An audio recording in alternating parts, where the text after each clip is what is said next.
Mga kabayan, hanggang December 22 na lang ang sale sa Likha merchandise.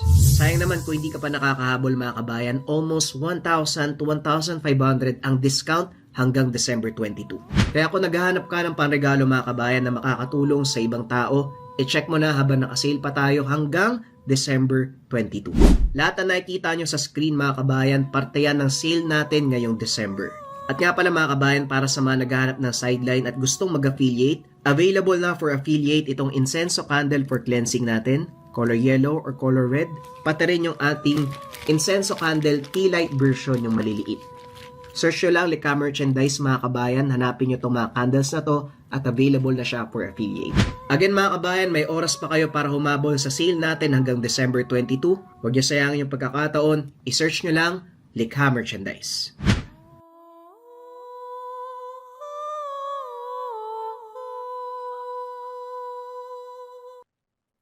Ang kwentong ito ay hango sa totoong buhay.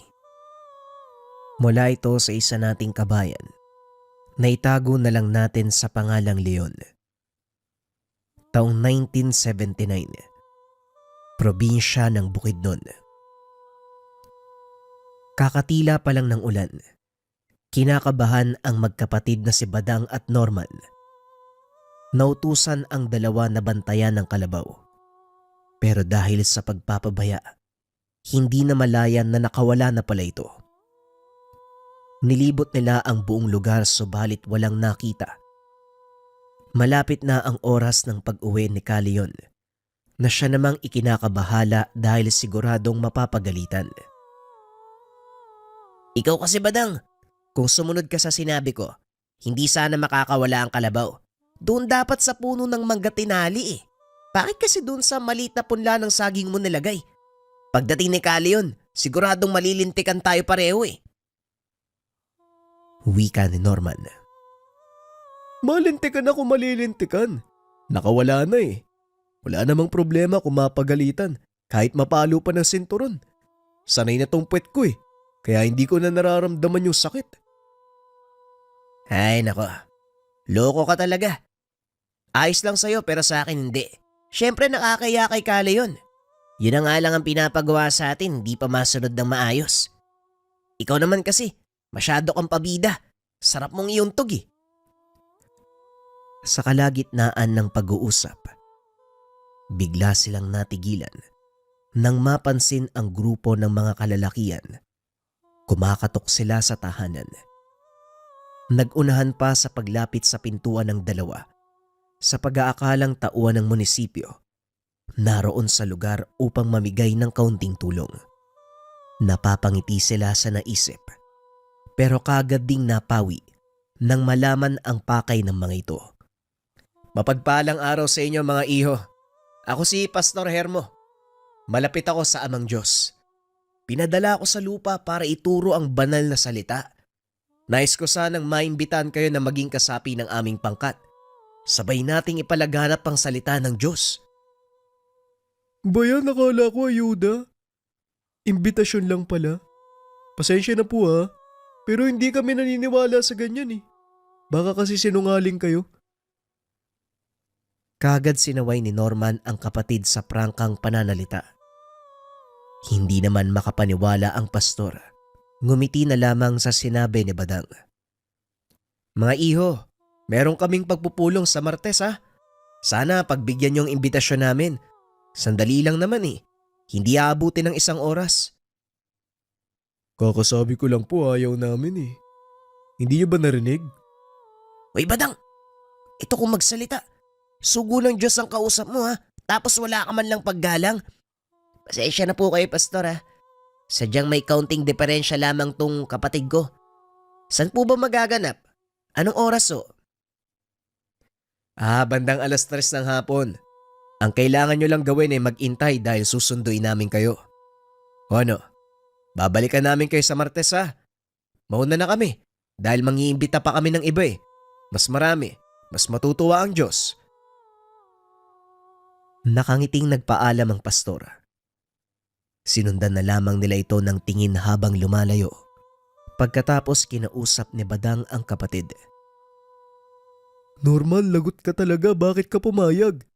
Hindi ba kakasabi lang ni Kali yun? Huwag tayong maniniwala sa mga ganyan. Kunwari lang sila. Sugo daw ng Diyos, mukhang alagad ng demonyo. Ay naku. Wika ni Badang. Tumawa pa ito ng malakas nang makitang kamuntikang madapa ang pastor. Kita mo na, walang sugo ng Diyos na ganyan. Sayang hindi nadapa. Ako pa ang uutuin, ipapalaganap ang banal na aral. Ay sus, mas maniniwala pa ako sa aral ni Kali yun kahit hindi yun Diyos. Kinaltokan ni Norman ang kapatid upang matigil. Umayos na rin sila dahil dumating si Kali yun. Parehong nanginginig nang makitang hila-hila nito ang nakawalang kalabaw. Lalapit sana si Badang para magmano pero nahampas ng puso ng saging sa ulo. Kali yun naman, magmamano lang ang tao, hinampas mo pa. Masakit yun ha, parang bakal yung puso na yan ha. Ano ba ang bilin ko sa inyong dalawa? Itali ang kalabaw sa puno ng mangga para hindi makawala. Ano nangyari? Ba't nakasalubong ko to sa daan? Siguro ho, nainip sa ilalim ng puno, Kali yun. Naisipan na sunduin ka. Ay mabuti nga nakita kayo di may kasama kayo pa uwi. Isa pang hampas sa ulo ang natanggap ni Badang. Si Norma naman, nagpresentang itali ang kalabaw sa puno ng mangga sa hindi kalayuan. Pagkatapos nun, magkarap silang nag-usap sa sala. Bata pa lamang si Kali yun. Kinupkup siya ng lolo at lola. Kaso nga lang sa hindi inaasahang pagkakataon na maalam ang matatanda. Ang mga magulang naman ng magkapatid, sabay na nagpaalam matapos masangkot sa engkwentro ng rebelde at sundalo. Bilang ganti, kinupkup niya ang mga ito at inalagaan sa abot ng makakaya. Subalit sadyang isang hamon para sa kanya ang pagpapalaki kay Badang. Pilyong bata na may sariling mundo. Bumawi naman kay Norman na masunurin at mabait. Kumusta naman ang araw niyong dalawa dito sa bahay? May maririnig ba akong magandang balita lalo na sa'yo, Badang? Kagad pinigilan ni Norman ang kapatid na magsasalita na sana. Siguradong kukulo lamang ang dugo ni Kali yun sa mga sasabihin ng bibig nito. Naging maayos naman po ang bentahan ng kamote. Naubos po yung 2 bukag. Nasa altar po yung salapi na kinita. Kali yun, binawasan po yun ni Badang. Pinusta po sa sabong. Tinitigan ng masama ni Kali yun si Badang na parang walang naririnig. Pasimpleng nakaupo habang nakatingin sa malayo. Nagbuntong hininga na lamang ang matanda upang pigilan ang sarili na mapalo ito. Masyado ng pagod mula sa buong araw ng pag-aararo upang disiplinahin pa si Badang. Ay nako, hayaan mo na. Alam ko naman na kahit anong pusta ng batang yan, matatalo pa rin niya. Magsikain na kayo sa kusina. May dala akong kaunting pansit at manok. Pagkasyain nyo na lamang ha. Matulog na rin kayo pagkatapos. Habang nasa kusina ang dalawa, inatupag ni Kalion ang pagpapalit ng lubid sa kalabaw.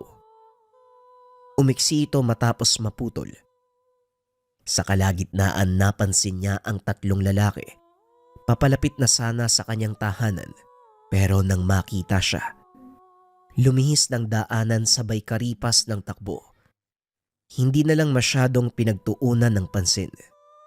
Ilang sandali pa, saktong natapos ang gawain. Lumabas si Norman. May kailangan ka ba, Norman? Nga pala, maaga akong aalis bukas dahil anihan ng saging sa taniman ni Mang Ruben. Sasama rin ako sa pagbebenta sa kabilang bayan at baka buong araw ako mawawala ha. Matino ka, kaya ikaw ang bahala sa kapatid mo. Asahan kong walang masamang mangyayari sa oras na wala ako. Makakaasa ka po, Kalion. May gusto lang po sana akong itanong. Kanina po kasi may dumating na kalalakian. Nagpakilala sa amin na pastor daw. Si Pastor Hermo. Ang sabi, inutusan daw siya ng Diyos na magpalaganap ng banal na aral. Inimbitahan po kami sa gaganaping pagpupulong ngayong Martes. Pwede po ba kaming pumunta? Naka-oo po kasi ako sa kanila eh. Kung makakabuti sa inyo, pwede kayong pumunta. Pero kung magdudulot ng kasamaan, wag na. Sa susunod na araw pa naman yan, kaya pag-usapan nating maigi. Baka magkaroon din ng pagkakataon na makasalubong ko yung pastor na yan eh. Gusto ko sanang alamin muna ang kanilang pakay bago kayo papuntahin. Hindi natin alam, baka mamaya iba ang kanilang intensyon. May punto nga po kayo. Sige po, pag-usapan na lang natin sa susunod. Nagdadalawang isip nga din po ako eh. Baka hindi talaga sugo ng Diyos yun eh. Hindi nga talaga. Ginagamit lang nila ang Diyos para magawa ang masamang binabalak. Kali yun itong kapatid ko hindi nag-iisip eh. Pumayag ka agad sa imbitasyon. Hindi pa natin alam kung anong pakay nila. Mamaya patayin tayo dun eh. Parehong napalingon ang dalawa sa biglaang pagsingit ni Badang. Nakadungaw ito sa bintana. Inintay ni Kalion ang susunod niyang sasabihin.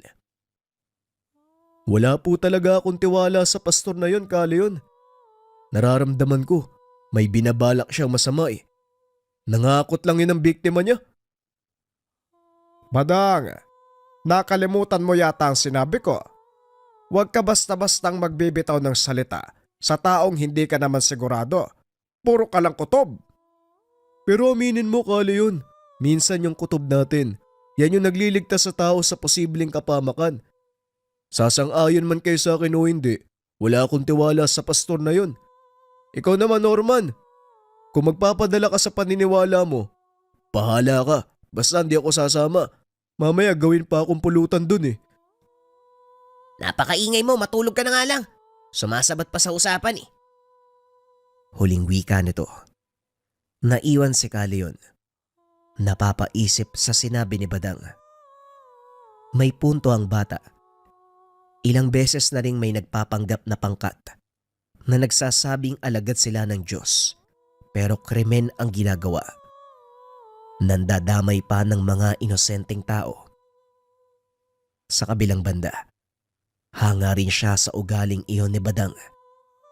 Kahit pasaway, hindi madaling mauto, lalo na sa ganung bagay. Yun din kasi ang dahilan kung bakit kamuntikang mapatay ang kanilang ama nung minsang naimbitahan sa pagpupulong. Nakaligtas naman pero hindi nadakip ang grupo. Dahil dito, kinabahan siya sa maaaring kahinatnan ng magkapatid kung sakaling pilitin ng pastor na sumama sa kanila. Kinabukasan bago siya umalis, ginising niya ang dalawa upang bilinan na huwag magpadala sa matamis na salita ng kahit na sino, lalo na ang pastor kung sakaling bumalik. Sa pagkakataong ito, umasa siya kay Badang. Si Norman ay merong personalidad na hindi makatanggi, kaya mas madalas itong mapalapit sa kapamakan kumpara sa kapatid. Ako na po ang bahala, Kalion. Mabuti naman pinagkatiwalaan niyo na ako. Palagi na lang kasi si Norman eh. Hindi naman sa nagtatampo ko, pero parang gano'n na nga. Umagang umaga, wag mo akong paandaran ng ganyan ha. Umayos kayong dalawa. Ikaw, Norman, alam kong nahihiya kang tumanggi lalo na kung ibang tao ang hihiling. Pero ilagay mo rin sa isipan mo ang posibleng mangyari, masama man o mabuti. O siya, malapit nang sumikat ang araw. Kailangan ko nang umalis. Dadalhin ko ang kalabaw dahil hiramin doon sa taniman. Wala kong ibibiling ibang bagay kung hindi alagaan at bantayan niyo ang isa't isa. Nagkakaintindihan ba tayo? Tumango ang magkapatid. Umalis na si Kalion pagkatapos nun. Makalipas ang ilang sandali, nagsimula na sa gawaing bahay si Norman, samantalang nakaiga lamang si Badang sa papag doon sa ilalim ng puno. Nakailang tawag na siya subalit hindi ito nakinig. Hinayaan na lang din upang walang sagutan na mangyari. Ganyan tayo eh.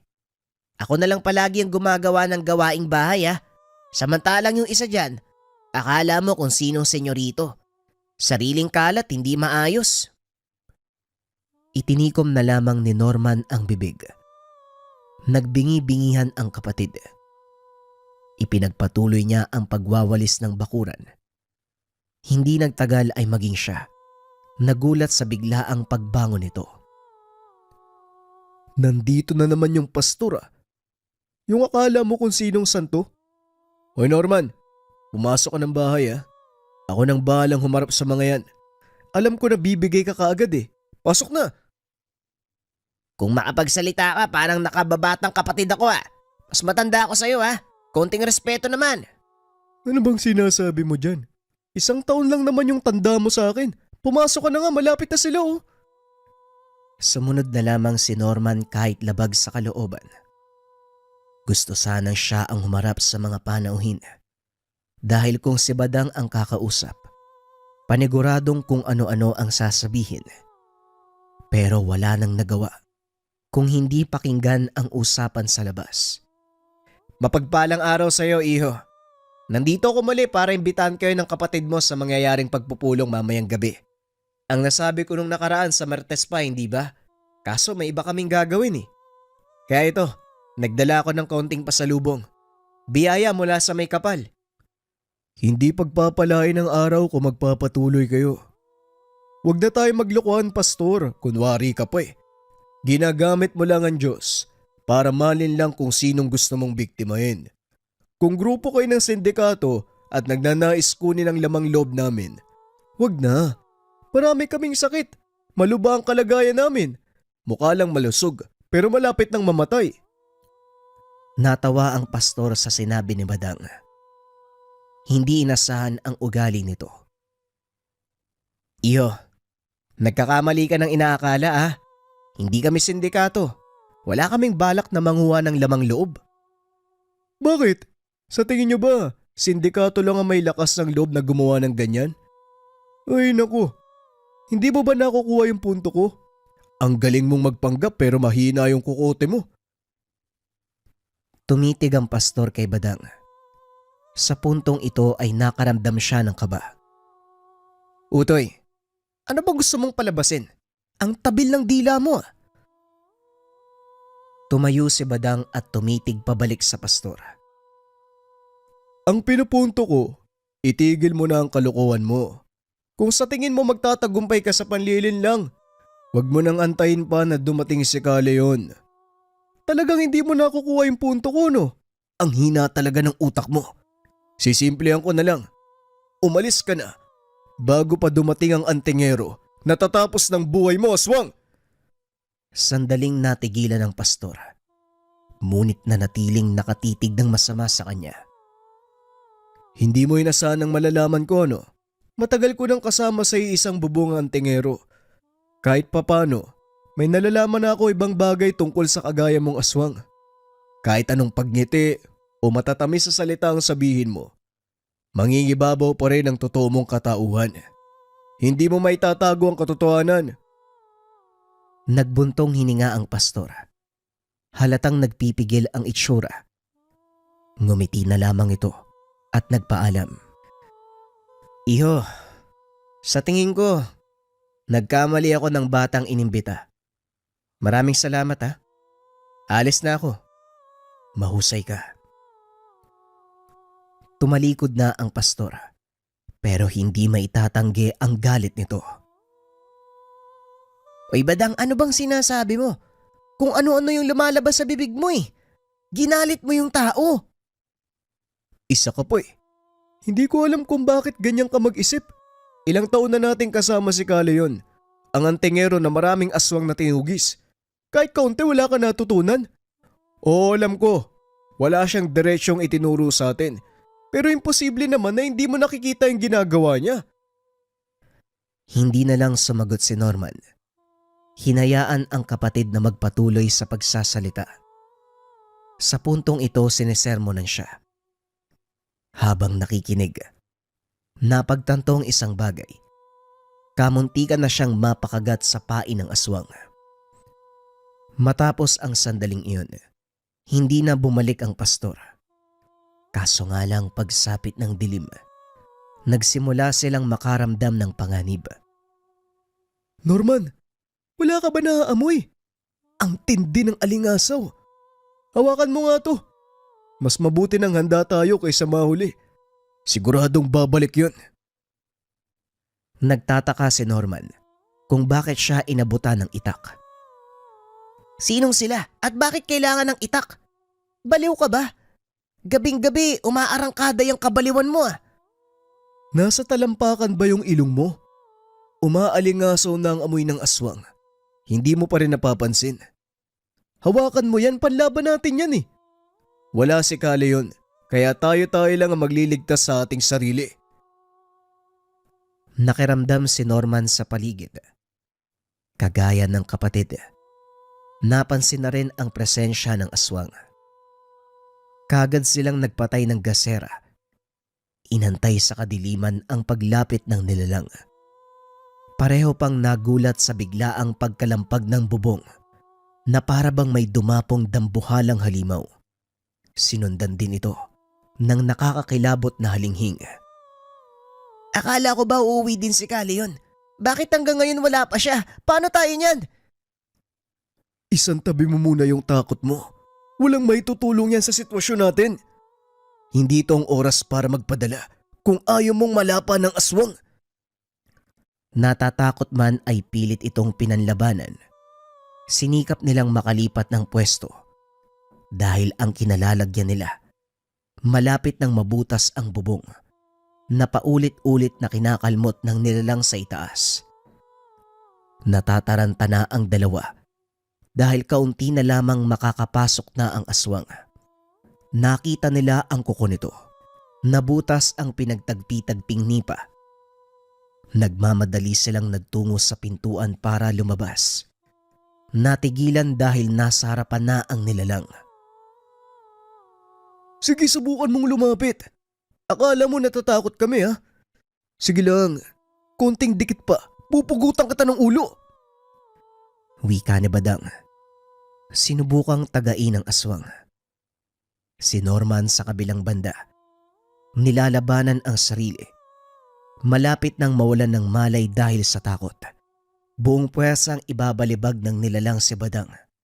Kaso nga lang hindi ito natuloy dahil tinadyakan siya ni Kale yun. Kaya pala hindi ako mapakali habang nasa daan. May nag-aantay na palang bisita sa akin tahanan. Mabuti dito ka napadpad ano? Masisigurado ko na mabibigyan ka ng patas na laban. Kita mo na? Sabi ko sa iyo may kasama kaming antingero eh. Siguradong hindi ka na makakauwi sa inyo. Dito ka na mamamatay. Wika ni Badang. Inakay nito ang kapatid sa gilid upang mabigyan ng espasyo ang antingero at aswang. Wala nang marami pang salita. Naganap ang bakbakan. Sa kalagitnaan, hindi may tatanggi ang husay ni Kale yun. Aliw na aliw ang magkapatid habang pinapanood si Kale yun na pahirapan ang nilalang. Hindi nito tinatantanan ang nilalang.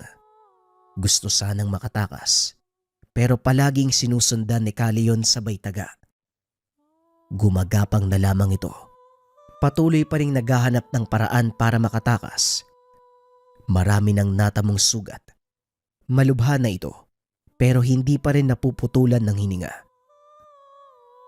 Ang tindi ng kaluluwa mo ah. Yung ibang nakakalaban ko, sa ganyang kalagayan wala nang buhay eh. Pero ikaw humihinga ka pa rin. Lalaban ka pa talaga ano? Pasensya ka na lang. Lahat ng nakakasalamuha kong nilalang, hindi ko na binubuhay. Talagang bibiktimahin mo pa yung mga inaalagaan ko ha? Badang, tama ba? Eto ba yung pastor na kumakausap sa inyo? Tinitigang mabuti ni Badang ang mukha ng aswang. Marami ng sugat at puno na ng dugo. Subalit nakilala pa din ito ni Badang. Siya nga po yun, Kale yun. Hindi ako maaaring magkamali. Ganyan-ganyan yung mukha niyan eh. Pareho pa sila ng amoy. Walang pinagkaiba. Tuluyan mo na yan para hindi na makapambiktima ng ibang tao. Matapos makumpirma mula kay Badang, walang pagdadalawang isip na tinuluyan ang aswang. Madali niya itong napatay. Makalipas ang ilang sandali, ginawa ng paraan para mailigpit ang bangkay. Nang gabing iyon, pagkatapos ng engkwentro, kinausap ni Caleon ang magkapatid. Mabuti na lamang hindi kayo nabiktima ng aswang. At ikaw, Badang, may tinatago ka palang tapang ano? Akala ko kasi pasaway na bata ka lang, pero may ibubuga ka pala. Ako pa? Siyempre may natutunan din ho ako. Ilang taon na tayo magkasama eh. Palihim ko hong inaaral yung kilos at galaw nyo, lalo na sa tuwing tutugis ka ng aswang. Kaya medyo nakapag-aral ho ng kaunti. Pasensya na po kayo, Caleon eh. Kasalanan ko po yan eh. Kinausap ko pa kasi yung pastor na yon. Tatandaan ko po yung aral nito. Hindi na po mauulit. Dire-diretso ka kasi. Hindi man lang kilatisin ng taong karap. Kakakilala mo lang sa tao, pumapayag ka kagad na sumama. Kung naakto ang ikaw lang mag-isa, malamang ginawa ka ng pulutan nun. Tama na, Badang. Isa itong hindi inaasahang pangyayari, pero may punto ka pa rin. Dapat kilalanin muna ang tao bago pumayag sa anumang imbitasyon. Norman, ayos lang yan. Huwag mo nang patulan yung kapatid mo. Ang mahalaga, ligtas kayong dalawa. Sayang lang ho ang bilis natapos ang laban. Kulang yung aksyonan eh. Ang saya habang nanonood eh. Talaga bang mahina sila, Caleon? Depende sa uri ng aswang na nakalaban. Kung mataas na uri at malakas, malamang mahaba ang labanan. Lalo na kung kayang talunin ang tanga na mutya. May pagkakataon na ganyan. Pero dahil mababang uri lang yung kanina, madaling natapos ang laban. Mainam na rin ang ganon dahil gusto ko na magpahinga. Galing pa ako sa anihan at napagod na. O siya, magsitulog na tayo. Kinabukasan, nagtanong-tanong si Caleon tungkol sa pastor. May iilan sa kapitbahay na nakapansin, pero hindi kilala dahil isang beses lang nakita. Inimbitahan din sila katulad nila Norman. Ang sabi sa kanila, bagong grupo na tagapagpalaganap ng salita ng Diyos. Merong nagkaroon ng interes, lalo na yung palasimba, at mahilig sumali sa ganitong klaseng aktibidad. Pinalipas niya ang ilang araw upang malaman kung may lilitaw pa mula sa grupong iyon. Pero sa kabutihang palad ay wala na. Sa kabilang banda, hindi pa rin humupa ang kanyang galit dahil ginamit ng nilalang ang Diyos upang makapanlinlang at makahanap ng bibiktimahin. Hindi naman siya perpektong tao, pero walang karapatan ang sino man na gawin ang bagay na ito. Kaya naman hindi siya nagsisisi na tuluyan niyang winakasan ng buhay ang isang aswang na nagpapanggap na banal. Mga kabayan, ang susunod nating kwento ay isang bagsak para ito sa mga kabayan na gusto ng mahabang kwento. Simulan na natin ang storya. Ang kwentong ito ay hango sa totoong buhay. Mula ito sa isa nating kabayan na itago na lang natin sa pangalang Jomar. Taong 1985. 13 Martires, Cavite. Lumaki sa isang pamilyang naglilingkod sa simbahan nitong si Jomar. Ang ama ay lay minister sa simbahan at ang nakakatandang kapatid na itago na lang natin sa pangalang Manuel, ordinaryong pare. Ito ang kasalukuyang kura paroko ng kanilang parokya. Pinili ni Manuel na paglingkuran ang sariling parokya dahil na din sa dito na ito nagkaisip.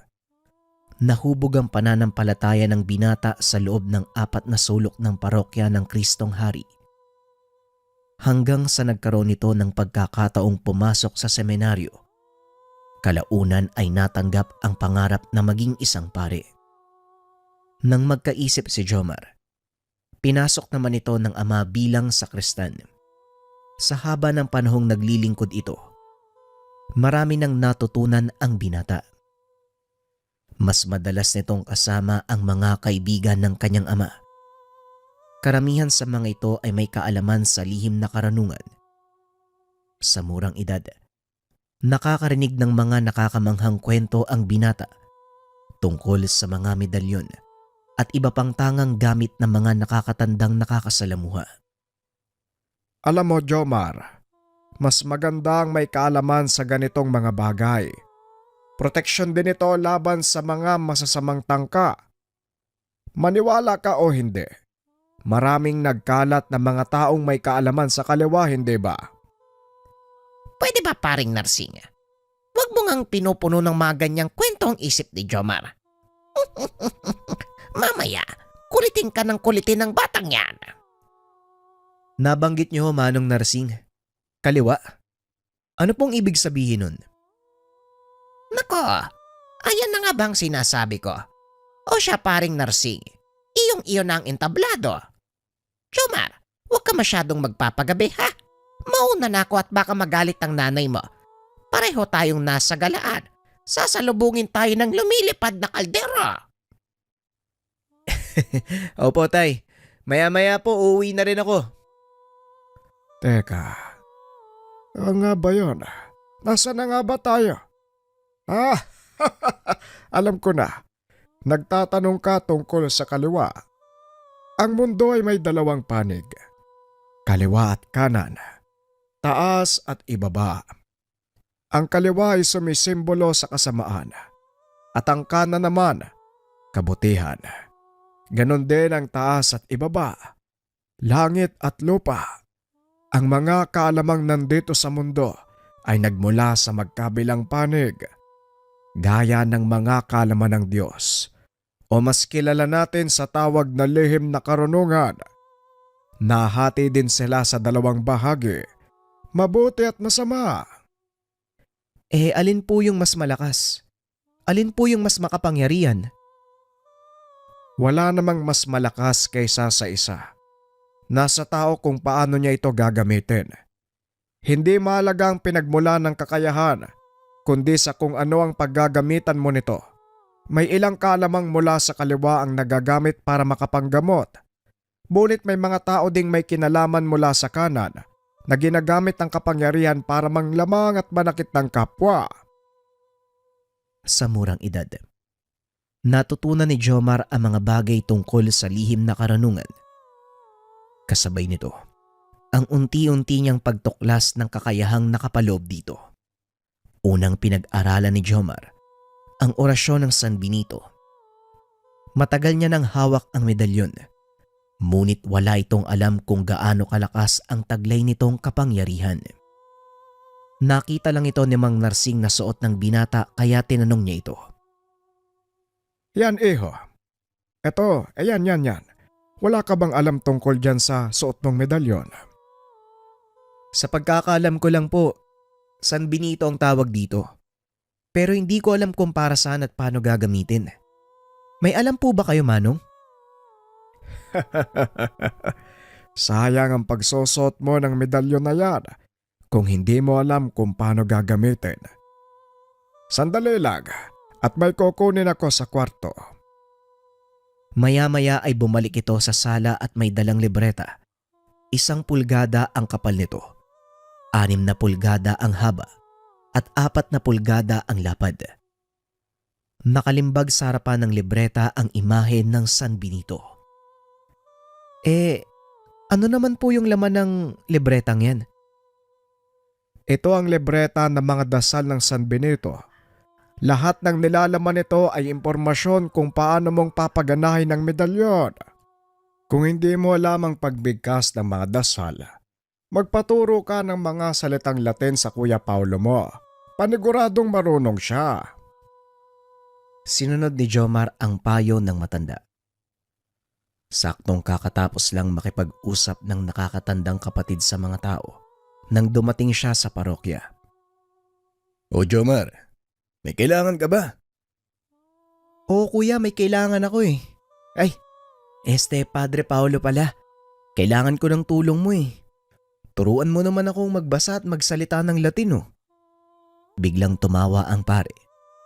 Nagulat ito sa kailingan ng kapatid. Para saan naman? Saan mo gagamitin ang salitang Latin? Gusto ko po kasing maunawaan yung mga nakasulat sa libro na to. Sabay pakita ng hawak na libreta ng kapatid. Eto ba? Teka, aklat ng San Benito to ah. Saan mo nakuha to? Kay Manong Narsing po. Nakita niya kasing suot ko yung San Benito eh. Tinanong niya ako kung alam ko ba daw kung paano ko gagamitin. Tapos ayan ang binigay niya sa akin eh. Ang libretang ito ay naglalaman ng makapangyariang dasal. Kailangan mong magdebosyon sa medalyon. Kung gusto mo itong mapagana ng maayos ha. Pero Jomar, uunaan na kita. Hindi biro ang pagdedebosyon. Kailangan mong paglaanan ng oras at buhay ang gawaing ito. May ilang bagay ding pinagbabawal ang pagdedebosyon. Sigurado ka bang handa mong harapin ang lahat ng yun? Ang totoo kuya, hindi ko alam kung kaya ko eh. Pero gusto ko talagang malaman kung totoo ba yung sinasabi ni Mang Narsing. Kaya pakiusap kuya, turuan mo na ako. Napailing na lang ang pare. Wala itong magagawa kung hindi turuan ang kapatid dahil alam niyang patuloy lang siyang kukulitin ito. O siya, sige, tuturuan na kita. Pero wag na wag mong sasabihin kay tatay ang tungkol dito ha. Siguradong makakarinig ako ng pangaral dun eh. Sumang-ayon naman ng binata at upang walang makaalam ng ginagawa ni Jomar, doon ito pinatira ng nakakatandang kapatid sa simbahan. Alam ni Padre Paulo na mahirap ang pagdaraanan ng binata, kaya naman nagpa siya itong gabayan. O ayan, may sarili ka ng kwarto at altar. Diyan mo gawin ang pagdarasal at pagdedebosyon mo. 49 na araw, Jomar. Kailangan mong sundin ang mga alituntuning ibibigay ko sa iyo. Kung hindi, masasayang ang lahat at walang mangyayari sa sakripisyo mo. Matyaga namang sinunod ni Jomar ang sinabi nito.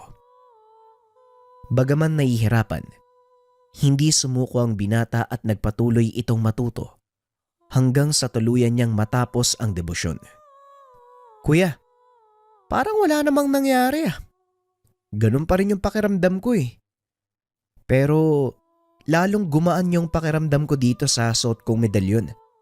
Halos hindi ko na nga siya nararamdaman eh. Yun ay dahil naging isa na kayo ng medalyon. Isang paraan ang kailangang gawin para malaman natin kung mapapagana mo na yan. Halika, sumama ka sa akin. Tamang-tama, may pupuntahan akong sinasapian umano ng demonyo. Tignan natin kung may natutunan ka sa 49 na araw mong debosyon. Isinama nito si Jomar sa tahanan ng isa sa kanilang kababayan.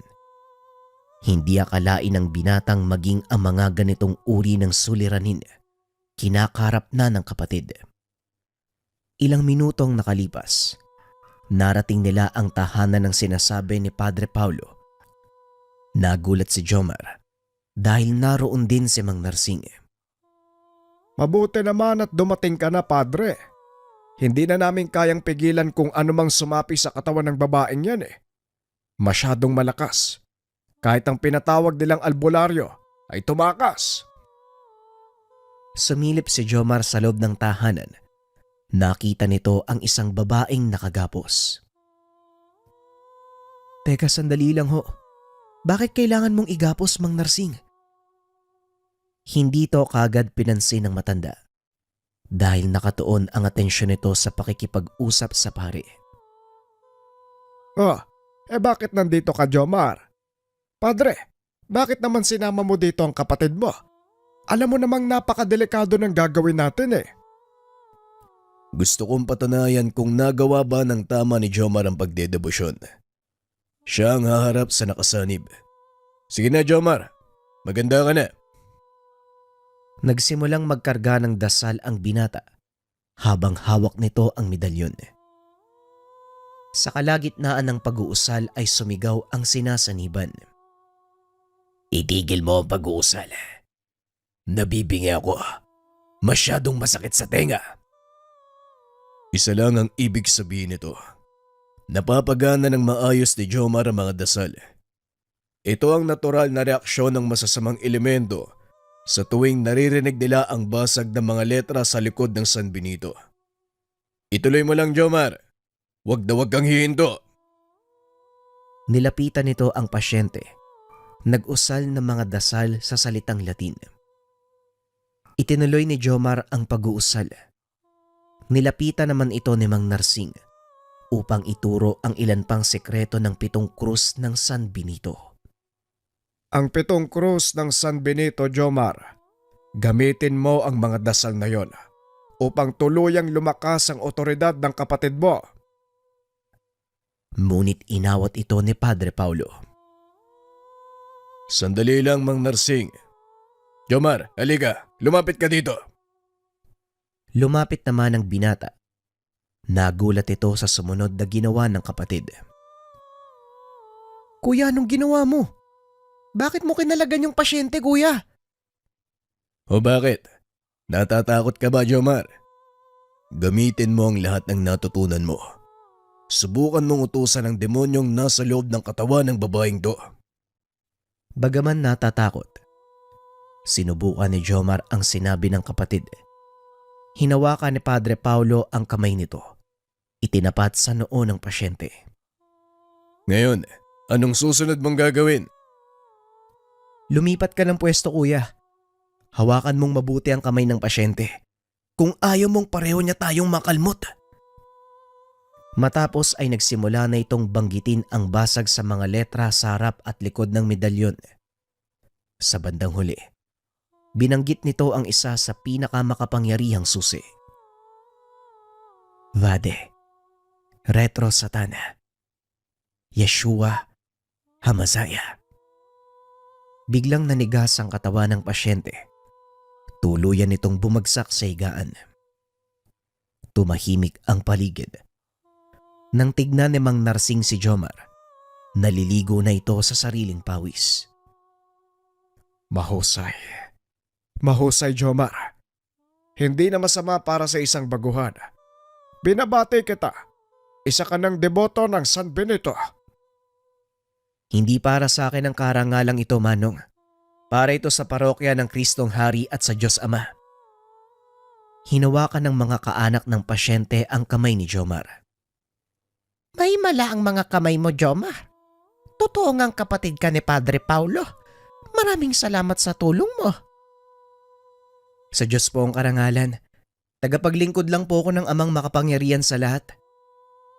Matapos ang pakikipag-usap ng mga magulang ng pasyente, nagpaalam na ang tatlo. Habang nasa daan, tinanong ni Jomar kung ano ang nangyari at sinapian ng demonyo ang pasyente. Mahina ang dunga ng batang yon. At dahil na din sa mga problemang kinakaharap, naging daan ang mga ito para tuluyang masakop ng masamang elemento ang kanyang katawan at kaluluwa. Kung minsan, Jomar, ang mga kinakaharap nating pagsubok ay siyang nagpapahina sa ating pagkatao. Nawawalan tayo ng dahilan para lumaban at magpatuloy. Ito naman ang inaantay ng mga demonyo. Kung kailan ka mahina saka sila papasok at makikialam. Teka, di ba napapagitnaan nating mga tao ang mga anghel at demonyo? Walang sino man sa dalawang panig ang maaaring gumalaw sa atin. Paanong nakakasanib yung mga demonyo sa katawan ng tao? Magandang katanungan, Jomar, at tama ka. Merong hindi nakikitang poder sa pagitan nating mga tao at ng mga tinatawag na celestial. Ang mga celestial, mga nilalang na nagmula sa kalangitan. Wala silang sariling katawan ngunit may sariling katauhan. Wala silang kapangyarihang pumasok sa katawan ng tao, ngunit may kakayahan silang kontrolin ang isipan natin. At sa oras na mangyari yun, nagagawa ka nilang pasunurin sa kung ano ang naisin nila. Dito na nagaganap ang sinasabi nilang pagsapi. Kung ganun, hindi pala talaga pumapasok sa katawan ng tao ang mga demonyo? Tama ka. Ang katawan nating mga tao ay banal na templong tahanan ng ating kaluluwa. Dibino ang kaluluwa ng isang tao, Jomar. At ito lang ang may kakayahang kumonekta sa amang may likha. Bago pa man manahan ng espiritu sa katawang mortal, may sarili itong pag-iisip. Perpekto ang bawat pagpapasya at walang alinlangang sumasamba sa Diyos. Ngunit sa oras na mailagay na ito sa katawang lupa, nagkakaroon na ng limitasyon ng mga kaluluwa. Nawawala ang mga bagay na kaya nilang gawin. May ilang naiiwan. Ngunit hindi na ito kagaya ng bago sila ilagay sa katawan. Napuno ng kaalaman ang isipan ni Jomar ng mga sandaling iyon. Mga aral na noon niya lamang nalaman. Napagtanto ng binata, sadyang marami pa siyang hindi natutuklasan sa mundo. Marami pa pala akong kakaining bigas. Pero salamat po sa inyong dalawa. Kasi kung hindi nyo sinabi sa akin yung mga bagay na yan, malamang hanggang sa kamatayan, mananatili na lang katanungan sa akin yan. At dahil nagawa mong pagtagumpayan ng una mong misyon, may gantimpala ka sa akin. Puntahan mo ako sa aklatan ng parokya, may ipapakita ko sa iyo. Kakarating lang nila sa parokya ng mga sandaling iyon. Nagpaalam na uuwi na si Mang Narsing. May gagawin pa itong importante. Matapos magdasal ng rosaryo at magpakain ng dasal sa kanyang medalyon, pinuntahan ng binata ang kapatid sa aklatan. Nakita niya itong nakatayo sa pinakadulo ng mahabang silid. Ang aklatan na ito ay naglalaman ng mga mahalagang impormasyon mula sa kung saan nagumpisa ang parokya at kung bakit ito itinayo. Pero hindi yan ang dahilan kung bakit ka nandito, Jomar. Kung ganun kuya, anong rason ng pagpapapunta mo sa akin dito? Inilapag ni Padre Paulo ang malaking itim na libro.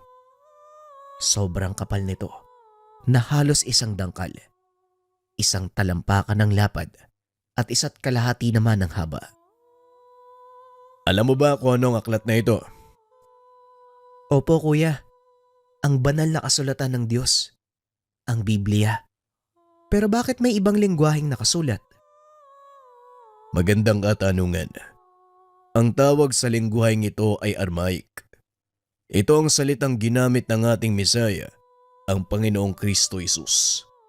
At ang aklat na ito, nakalimbag ang kumpletong mga kasulatan ng mga propeta. Kung natatandaan mo, ilang aklat meron ng kabuuan ng Biblia mula sa luma hanggang sa bagong tipan? Simple lang.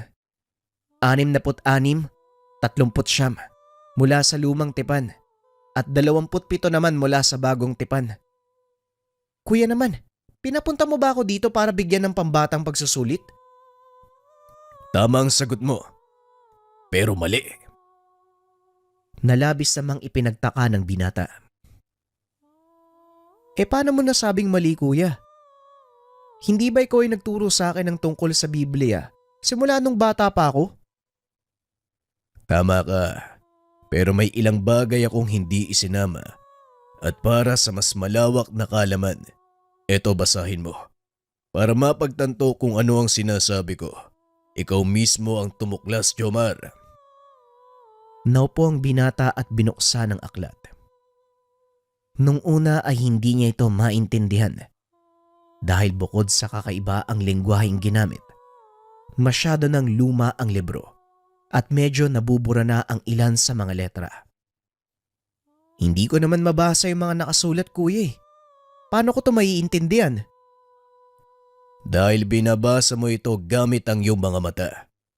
Bakit hindi mo subukan basahin ang mga nakasulat gamit ang iyong puso? Alisin mo sa isipan ng mga hindi kailangang kaalaman. Sabi nga nila, itapon mo ang laman ng iyong sisidlan para ito ay muling malamnan. Matapos ay lumabas na ito. Naiwang mag-isa si Jomar habang pilit na iniisip ang sinabi ng kapatid. Ipinikit nito ang mga mata. Huminga ng malalim. Inilapat ng binata ang mga kamay sa pahina ng aklat. Unang binasa ni Jomar ang aklat ng lumang tipan. Alam na ng binata ang ilan sa mga pangyayaring sa bahaging iyon ng aklat. Ngunit may natuklasan itong mga testamento mula sa isang patriarkang nagngangalang Enoch. Si Enoch ay ama ni Metusela na ama naman ni Moises. Nakapaloob sa testamentong iyon ang rason kung bakit kinakailangang gunawin ang mundo gamit ang dakilang anaw o ang pagbaka.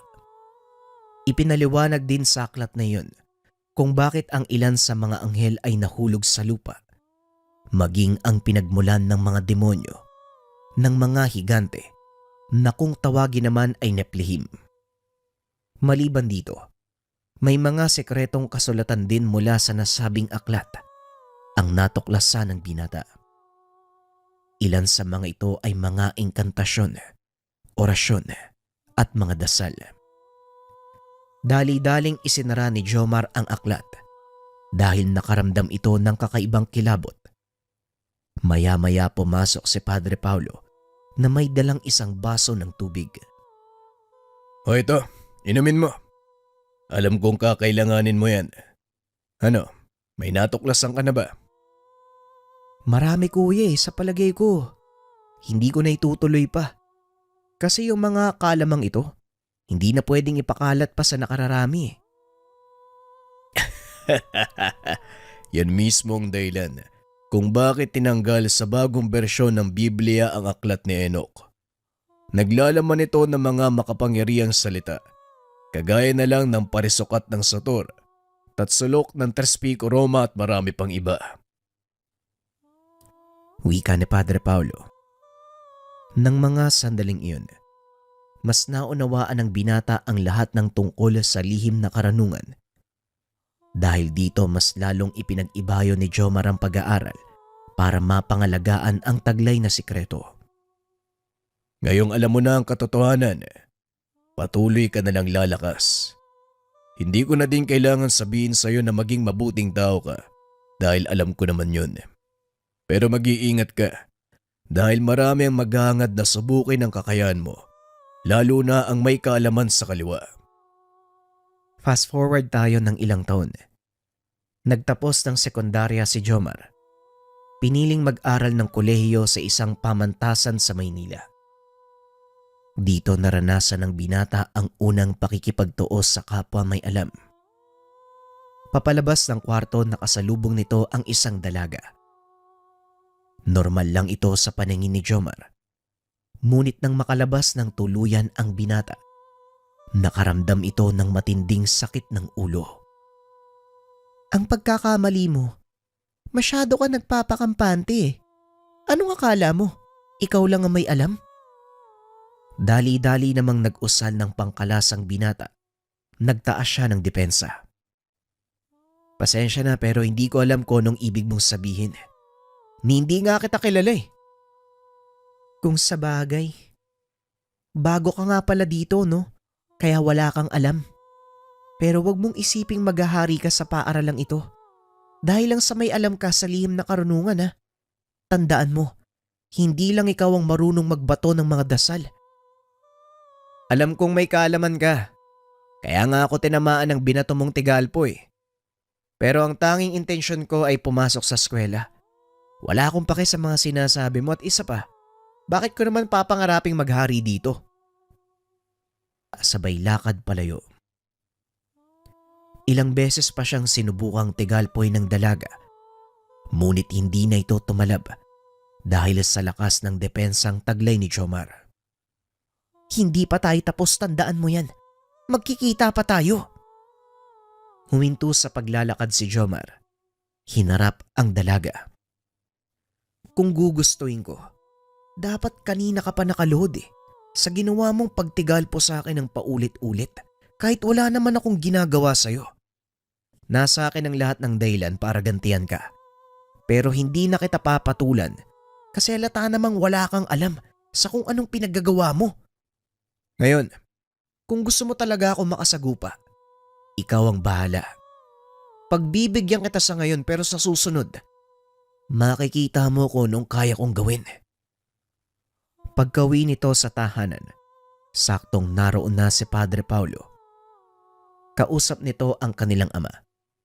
Lumapit ang binata upang magmano. Kumusta ang araw mo? Parang pagod na pagod ka. Opo kuya eh. Ang hirap hanapin ng mga kwartong papasukan ko. Dumagdag pa yung... Hindi na naituloy ang sasabihin dahil nakikinig ang ama. Ano yun? Ano yung dumagdag, Jomar? Yung mga kaklase ko, kuya. Oo, tama yun nga. O siya, magpapahinga na po muna ako ha. Hindi na pala ako kakain, tay. Busog na ako eh. Ramdam ni Padre Paulo na may kakaiba sa kapatid. Kaya naman sinundan niya ito sa kwarto. Ano yun? Magsalita ka. Alam kong may kakaibang nangyari. Kasi may nakilala ako sa eskwela. Babaeng may kaalaman din sa lihim na karunungan. Pero hula ako sa kaliwa eh. Tinigal po ako. Pero swerte lang dahil mahinang dasal yung ginamit niya. Kaya nagawa kong kalasin at nakapagtaas pa ako ng depensa. Maraming may kaalaman sa pamantasan na yun. Tandaan mo, iba't ibang probinsya dito sa Luzon ang pinagmulan ng mga yan. Maaari kang makasagupa ng mga mambabarang, mangkukulam, kahit aswang. Pero ang pinakawag mong susubukang kalabanin, ang mga wikan. Wikan? Ano yun? Ngayon ko lang narinig yun, kuya. Sila ay uri ng mangkukulam na merong kakayahan na kumonekta sa kalikasan. May hahalin tulad sila sa mga babaylan na may sariling alam na orasyon. Hindi kagaya mo, ang kanilang mga dasal ay hindi kinuha mula sa karunungan ng Diyos. Malakas ang kapangyarihang taglay ng isang ganap na wikan. Sa pamamagitan lang ng salita, maaari kanyang paluhurin, lalo na kung mahina ang depensa mo. Pagpapaliwanag ni Padre Paulo. Dito na kinabahan si Jomar dahil wala siyang nakitang anumang medalyon na suot ang nakilalang dalaga. Naku po, mukhang naloko na. Wala akong nakitang medalyon o mutya dun sa babae kanina eh. Hindi kaya isa siyang wikan? Medyo kinabahan na rin ang nakakatandang kapatid. Kaya naman nagpa siya itong sama ng binata sa paaralan upang masigurado ang kaligtasan. Ngunit na sorpresa si Jomar sa natuklasan. Kinabukasan, pababa ng sasakyan ng binata kasama si Padre Paulo. Sa gate pa lang, pinagtitinginan na ito ng mga gwardya dahil hindi mapagkakamalang pare ang binata. Nakasuot ito ng itim na jacket at may itim na pantalon. Maglakad ka lang ng tuwid. Huwag mong pansinin ang mga tao sa paligid. Ayos ka din kasi, kuya eh. Bakit hindi ka na lang nagsuot ng sutana? Mukha kang leader ng sindikato dyan sa ayos mo eh. Mas mabuti ng ganito nang hindi ako makikilala. Biglang naalala ng binata na dito din nagtapos ng 4 na taong kurso ang nakakatandang kapatid bago magpatuloy sa seminaryo. Malapit na sila Jomar sa gusali kung saan naroroon ang kanyang silid-aralan. Nang nakasalubong nila ang mga estudyante sa ika-4 na baitang. Hindi alam ni Jomar kung ano ang kurso ng mga ito. Ngunit nagulat ang binata dahil nagsipagyukuan ang mga ito at huminto sa paglalakad habang dumadaan sa harapan nila si Padre Paulo. Ayos ah.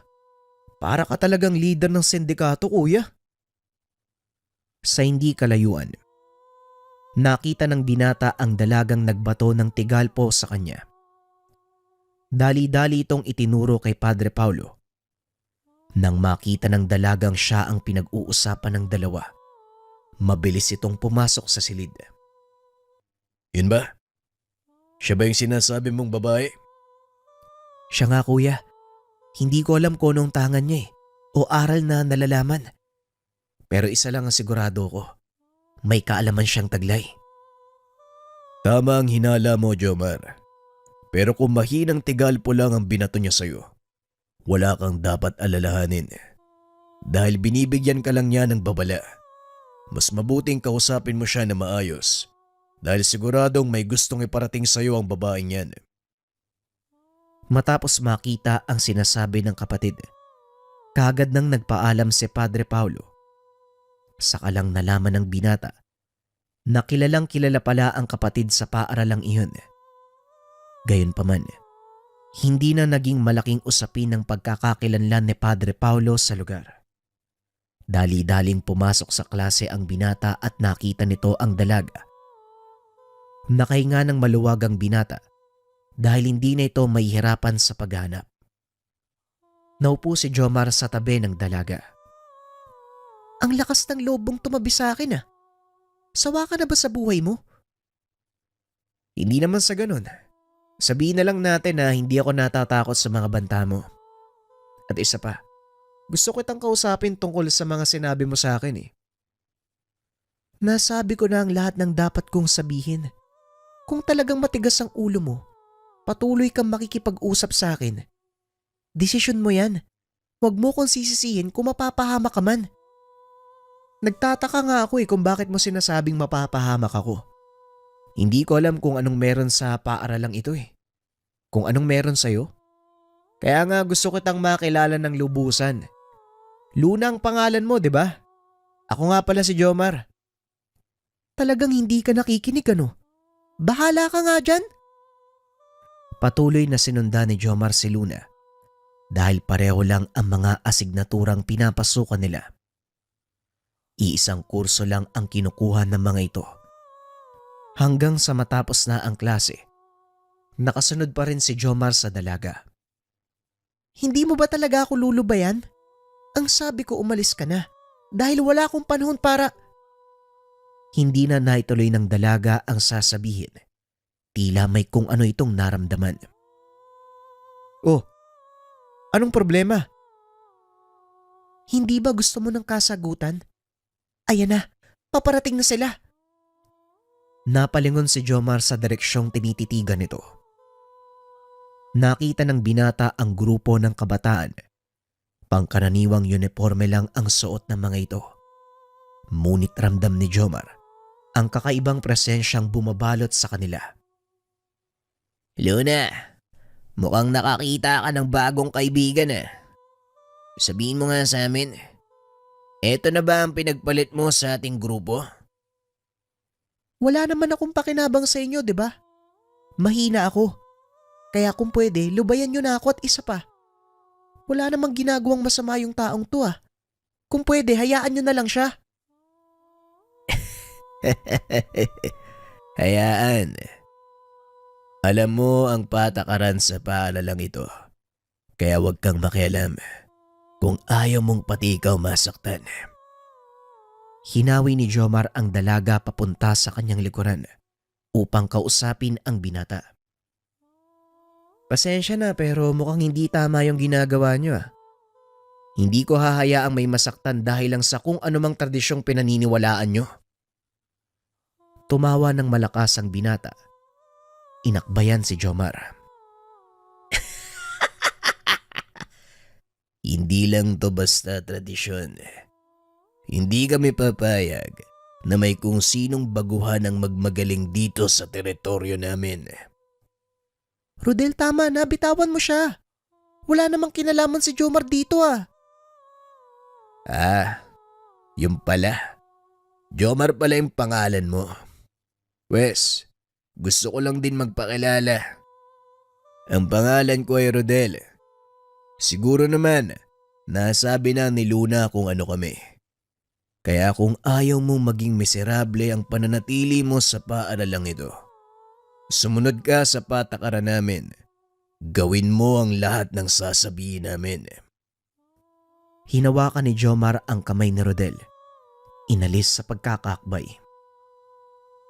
Paano kung ayoko? Anong gagawin mo?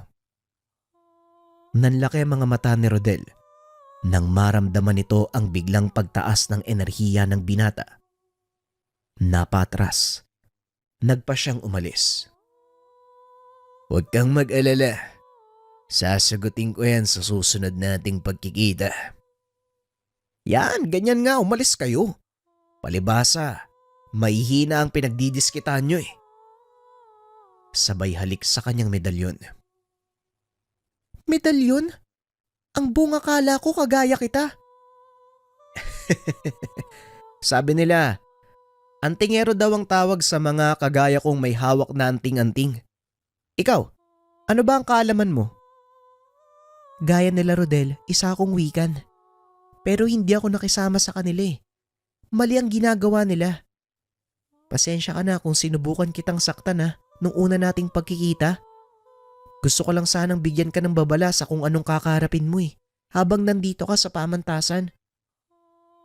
Huwag kang mag-alala. Nasabihan na ako ni Kuya Paolo bago pa man ako pumasok dito. Kaya alam ko mangyayari to. Paolo? Yun ba yung kasama mo kanina, yung malaking tao? Nakasuot ng itim na damit? Oo, siya nga yun. Alam mo ba kung gaano kakilalang kapatid mo dito sa paaralan? Kanina hindi, pero ngayon alam ko na eh. O siya, tara uwi na tayo. Nga pala saan ka nakatira, baka pwede kitang idaan. May dala kasi akong motor eh. Hindi na, malapit lang naman dito yung bahay ko salamat na lang. Ganun ba? O sige, sabay na lang tayong lumabas. Naroon din kasi sa labas ng paaralan yung motor ko. Nagpatuloy na sa pag-uwi ang dalaga at gaya ng sinabi nito, ilang metro lang ang tahanan ng dalaga mula sa paaralan. Nang masiguradong ligtas na, saka naman sumakay ng motorsiklo ang binata para umuwi. Kinabukasan, pangkaraniwang araw lang ito para kay Jomar. Wala namang nangyaring kakaiba. Ngunit ang ipinagtataka nito, hindi pumasok ng klase si Luna. Naisip ng binata na baka nahuli lang ng pasok. Kaso nga lang natapos na lang ang araw. Hindi niya nakita ang dalaga sa paaralan. Hindi na nagabalang magtanong si Jomar sa mga kaklase dahil wala rin namang masyadong nakakausap si Luna.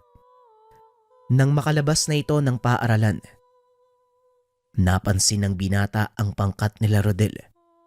Palabas ang mga ito sa eskinita kung saan nakita ni Jomar na pumasok si Luna. Muli itong bumaba sa motor. Naglakad papunta sa eskinita. Sandali pang tumayo ang grupo kaya nagawang makalapit ni Jomar nang hindi namamalayan nila Rodel. Ano Gian? Nagawa mo ba ang sinasabi ko? Baka mamaya pumalpak ka na naman Hindi tayo dapat magkamali. Lalo pat may malakas sa kasangga si Luna. Hindi yan, Rodel. Alam kong pupuntahan siya ng lalaking yun. At sa oras na pumasok siya sa bahay nila Luna, siguradong hindi na siya makakaligtas.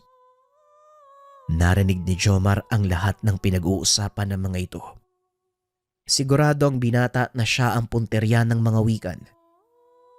Nagpa siya ang binata na huwag tumuloy sa pagpunta sa bahay ni Luna. Dali-dali itong umuwi. Sinabi ang nangyari sa kapatid. Tama lang ang ginawa mo. Huwag mong alalahanin si Luna dahil hindi siya sasaktan na makauri nila. Hindi basta-basta ang makipaglaban sa mga wikan, Jomar. Hindi mo sila kakayanin kung mag-isa ka lang. Ayoko lang na may mapahamak ng dahil sa akin. Kaya wala akong pakialam kahit gaano pa sila kalakas. Hindi yon ganong kadali, Jomar. Kung susugod ka sa kanila, antayin mo ko. Tatawagin ko lang si Mang Narsing. Mga wika ng kalaban natin dito. At bilang kapatid, hindi kita maaaring pabayaan. Hindi na nagsalita ang binata. Inantay na lang nito na dumating si Mang Narsing. Ilang minuto ang nakalipas ay dumating na ang matanda. Nasabi sa akin ni Padre Paulo ang gagawin mo. Hindi ka ba nag-iisip, Jomar? Wika ng kalaban natin dito. Hindi pangkaraniwang mga bertudes. Kaya nilang kumonekta sa kalikasan at gamitin ang enerhiya mula dito bilang sandata. Ilang ulit ko nang pinagsabihan yan, pero hindi nakikinig.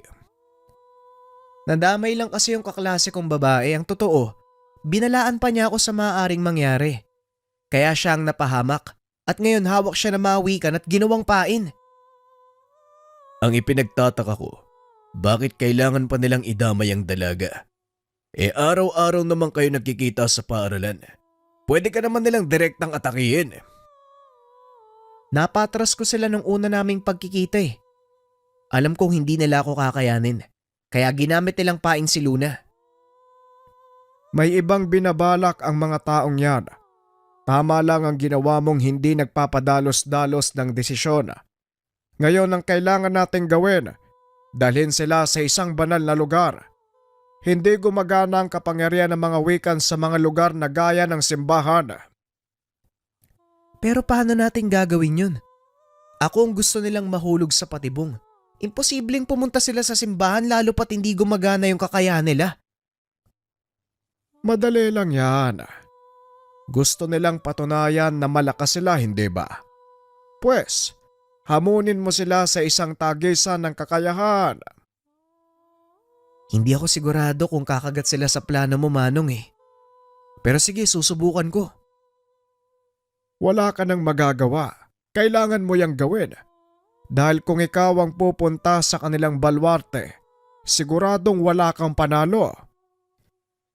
Nang gabing iyon ay nagpunta ang binata sa paaralan. At gaya ng inaasahan, naroon nga sila Rodel at ang ilan sa mga kaibigan nito. Mauta ka din pala, no? Akala ko kakagatin mo ang paing ko eh. Bueno, dahil nandito ka na lang din, wala na ako magagawa. Ano? Gusto mo bang makita ng boy si Luna? Ibang klase pala yung kaduwagan mo, no? Ginamit mo pa pati si Luna. Kung iisipin, magkauri lang kayo eh. Ay, wala akong kauring mahina. At isa pa, kailanman hindi naging parte ng aking kawan si Luna. Isa siyang mapagmataas na wikan na kung tutusin, wala namang magagawa ng nag-iisa. Sa totoo lang mas hanga ako kay Luna eh. Dahil nakayanan niyang humarap sa mundo kahit nag-iisa. Eh ikaw, nagtatago ka lang sa likod ng iyong mga kaibigan. Bakit? Hindi mo ba kayang lumaban ng sarili mo lang? Dahilan para lalong magalit si Rodel. Napakayabang mo ah. Bakit? Anong pinagmamalaki mo? Yang medalyon mo? Pwe, wala yan sa kakayahan naming mga wigan. Patunayan mo. Pumunta ka sa kapilya ng Kristong Hari. Aantayin kita doon bukas. Huwag kang mag-alala. Alam kong hindi gumagana ang kapangyarihan mo sa mga banal na lugar. Dumiretso kayo na mga kasama mo sa likod ng kapilya. Doon may bakanteng lote. Malayo na yon sa mismong simbahan at halos nasa gitna na ng gubat. Kaya malaya kang gawin ang gusto mo. Nagbabaka sakali itong kakagati ng kalaban ang kanyang hamon. O sige, kung yan ang gusto mo, pagbibigyan kita. Uy Rodel, nakalimutan mo ba? Banal na lugar ang kinakatayuan ng simbahan. Mapapahama ka lang. Pwede ba Gian, wag mo akong pakialaman? Masyado nang mayabang ang isang to eh. Gusto ko siyang ilagay sa dapat na kalagyan. Napangiti naman si Jomar sa naging tugon nito. Hindi akalain ng binatang kakagatin nga ni Rodel ang kanyang pain. Aantayin kita sa lugar na sinabi ko bukas ng hapon. Pagkatapos ng klase, isama mo lahat ng gusto mong isama. Kung tutusin, pwede na natin ngayon gawin yung laban eh. Pero alam kong gusto mong magmalaki sa mga kauri mo, kaya bibigyan kita ng pagkakataon na isama sila. Sabay alis sa lugar. Pagdating sa kapilya, sinabi nito ang naging resulta ng pag-uusap nila ng kalaban. Magaling Rodel. Ngayon ang kailangan na lang nating gawin. Ihanda ka sa magiging laban nyo. May ilang bagay akong ituturo sa iyo. Ito ay ang pagkonsagra ng isang lugar. Gaya ng sinabi ng pare, itinuro nito ang simpleng paraan ng pagbabasbas.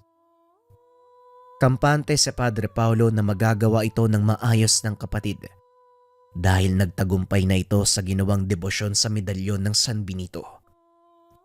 Tignan mo ang imahe ng Kristong Hari, Jomar.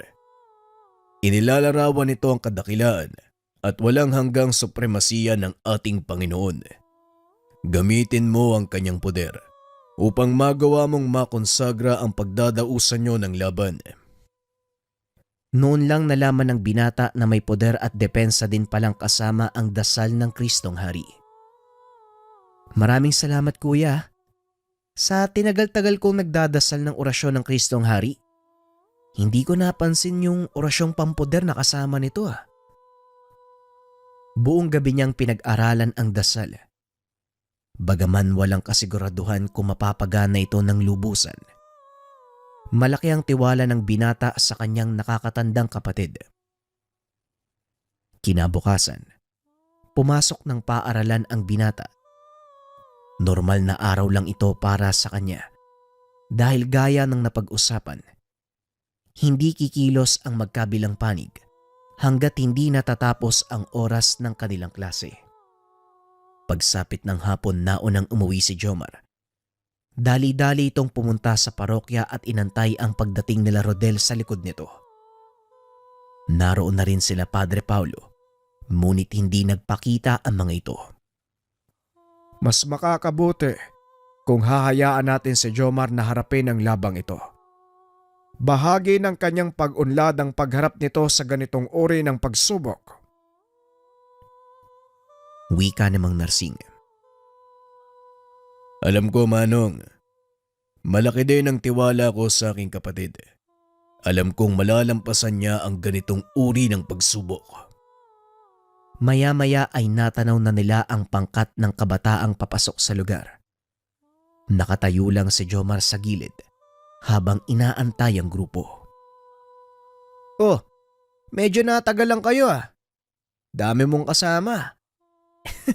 Talagang gusto magpasikat. Ano Rodel, tapusin na natin kaagad. O baka gusto mo pang makipaglaro? Siguro, maglaro muna tayo. Hindi masaya kung tatapusin ka agad kita eh. Huwag kang magpakampante. Hindi natin alam kung ano mangyayari sa mga susunod na sandali. Sabay usal na mga dasal sa kanyang medalyon. Naglakad si Rodel papalapit sa binata habang kinukumpas ang mga kamay. Nagbubulong ng mga hindi maunawa ang salita. Naramdaman ni Jomar ang biglaang pagtaas ng enerhiya sa paligid ng katawan nito. Ngunit nanatiling kalmado ang binata. Ano, Jomar? Itutuloy pa ba natin to? Pwede ka namang sumuko eh. Wala namang mawawala sa'yo kung tatanggapin mong mahina ka. Tumawa ng malakas si Jomar sa sinabi ng kalaban. Kung alam mo lang. Ay nako, bakit ba napakayabang mong tao ka? Dahil may ipagmamayabang ako. Malakas ang loob kong magsalita dahil may napatunayan na ako. Eh ikaw, ano bang napatunayan mo? May napatunayan o wala, hindi yun rason para ipagyabang mo kung anong meron ka. Sabay taas ng kanyang depensa. Kagad namang sumugod si Rodel. Nagulat si Jomar dahil hindi nito akalaing gagamit ng pisikal na atake ang kalaban. Mabuti na lang kahit papano, naturuan din itong makipaglaban ng kanilang ama. May bubuga ka rin pala ah. Pero tignan natin kung hanggang saan. Sabay kumpas ng kamay. Nanigas ang katawan ng binata dahil sa tigalpong binitawan ng kalaban. Ngunit nagawa niya itong kalasin. Yun lang ba ang kaya mo? Hindi mo man lang ako magawang galusan.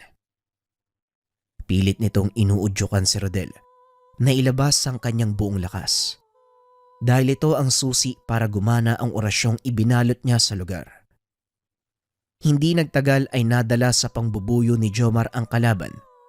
Sinubukan pa itong awatin ng mga kasamahan ngunit hindi ito nakinig. Walang makikialam. Tatapusin ko ang laban na to kahit anong mangyari. Akmang susugod na sana ito nang biglang binalot ng kung anong liwanag ang paligid. Unti-unting napalood si Rodel, nakaramdam ng panghihina. Yan ang nagiging resulta ng hindi pakikinig sa mga kasama. Ngayon ako magbibigay sa iyo ng kondisyon. Pakawalan mo si Luna. Ipinapangako ko sa iyo, hindi ko tatanggalin ang kakayahan mo. Anong ginawa mo sa akin? Bakit hindi ko magamit ang kakayahan ko? Nasa loob ka ng poder ng Kristong Hari. Hindi mo magagamit ang iyong kapangyarihan hanggat hindi ko to ibinababa.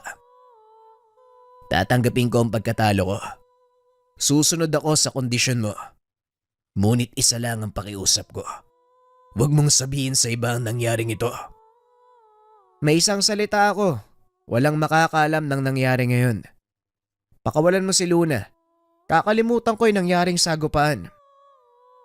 Kagad inutusan ni Rodel ang mga kasama na pakawalan ng dalaga. Nagsilbing aral kay Rodel ang nangyari. Nakuha ni Jomar ang respeto ng mga wikan. Sa paglipas ng mga taon, nakapagtapos ng pag-aaral si Jomar. Piniling magpatuloy bilang pulis. Hindi inasahan ng kapatid na pare ang naging pasya nito. Ngunit wala silang magagawa dahil yon ang pangarap ni Jomar. Bagaman naging matagumpay sa pulis, hindi naman ito naging hadlang upang makapaglingkod siya sa kanyang parokya. Patuloy niyang ginagamit ang lahat ng nalaman sa lihim na karunungan sa ibang pamamaraan bilang pulis. May mga pagkakataon, hindi lang mga kasong pangkriminal ang kanyang tinutugunan, maging ang mga espiritual na usapin, kanyang pinaglilingkuran. Pinagsabay niya ang bawat kaalaman upang makatulong sa lahat ng kapwa. Maraming humanga sa kakayahang taglay ni Jomar. Alam din ng mga naging kaibigan at natulungan niya na merong kakaiba sa taong ito.